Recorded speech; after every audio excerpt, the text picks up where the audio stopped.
সেলাই হয়েছে, ইমিডিয়েটলি চোখে ভালো কোনো সেলাই কাটার পর তবেই বোঝা যাবে, খুব সেন্সিটিভ জায়গা, পায়েও চোট লেগেছে।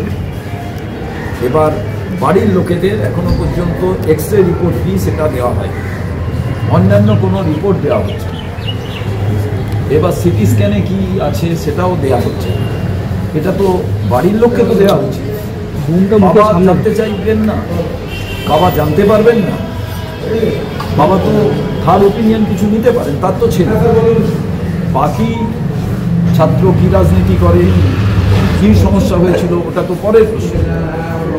সরকারের উচিত যে ইমিডিয়েটলি হাসপাতাল কর্তৃপক্ষকে বলা যে ছেলেটি যা যা মেডিকেল রিপোর্ট আছে বাবার হাতে দেওয়া।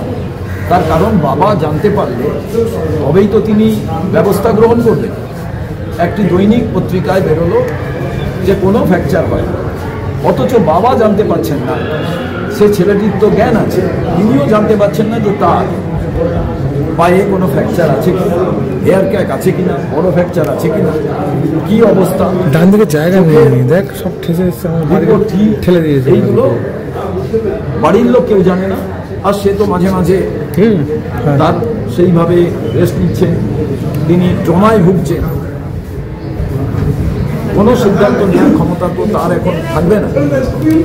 তো স্বাভাবিকভাবে আমার মনে হয়েছে এই জায়গায় বিশ্ববিদ্যালয় কর্তৃপক্ষকে এবং উপাচার্যকে বেশিভাবে এই ছাত্রদের পাশে দাঁড়াবার প্রয়োজন, সরকারেরও ছাত্রদের পাশে থাকার প্রয়োজন। আমরা সবাই জানি শিক্ষার আঙিনায়, শিক্ষাক্ষেত্রে রক্তপাত একেবারেই কাম্য নয়, শান্তি আমরা চাই।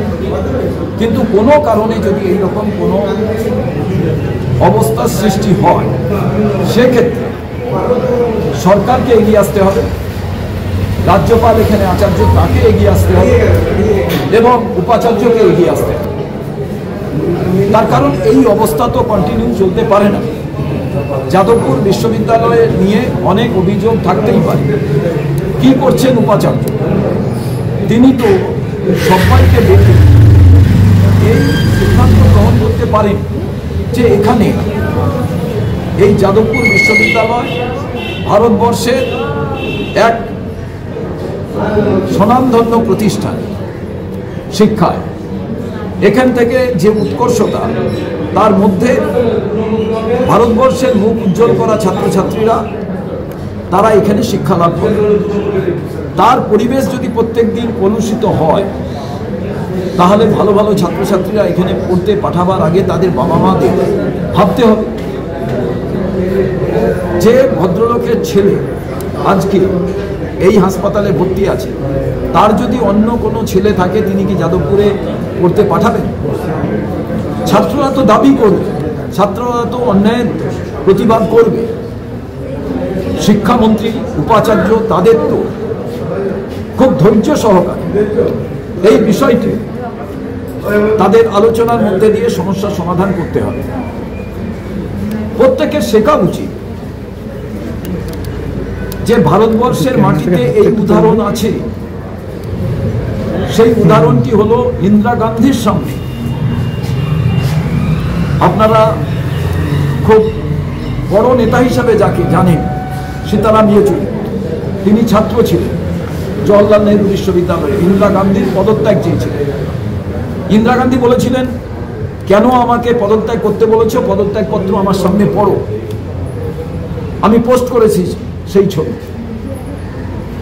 এবং সেটা সীতারাম ইয়েচুরি পড়েন, তার সাথীরা পড়েন। ইন্দিরা গান্ধী পদত্যাগ করে বলেন যে গণতন্ত্রের সূত্রপাত এই কলেজ বিশ্ববিদ্যালয়ের মধ্যে থেকে শুরু হয়, সেখান থেকেই রাষ্ট্র নেতারা তৈরি হন। অতএব সেই পরিসর ছাত্রছাত্রীদের দেওয়া প্রয়োজন। এবং এই জায়গায় দাঁড়িয়ে আপনাদের মনে করিয়ে ওই জওহরলাল নেহরু বিশ্ববিদ্যালয়ের ভেতরে ডক্টর মনমোহন সিং তিনি বক্তৃতা দেবেন, ছাত্ররা বাধা দিলেন, না আপনি বক্তৃতা দিতে পারবেন না, তিনি চুপ করে থাকলেন। ছাত্ররা বিক্ষোভ দেখালেন, বিক্ষোভ যখন থেমে গেল তিনি বললেন, এতক্ষণ আপনারা বিক্ষোভ দেখিয়েছেন, এটা আপনাদের অধিকার, এবার আমি বক্তব্য রাখবো, এটা আমার অধিকার। তিনি বক্তব্য রেখেছিলেন। রাজীব গান্ধী বিশ্বভারতী বিশ্ববিদ্যালয়ে এসেছিলেন, হাসমি তখন মারা গিয়েছে।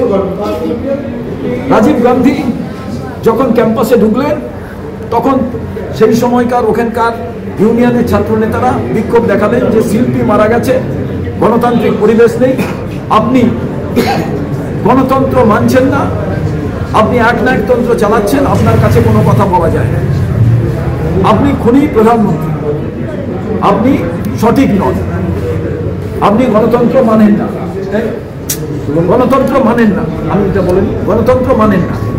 রাজীব গান্ধী সব শোনার পর বললেন শিল্পীর মৃত্যু সৃষ্টিকে ধ্বংস করে, আইনানুগ ব্যবস্থা হবে।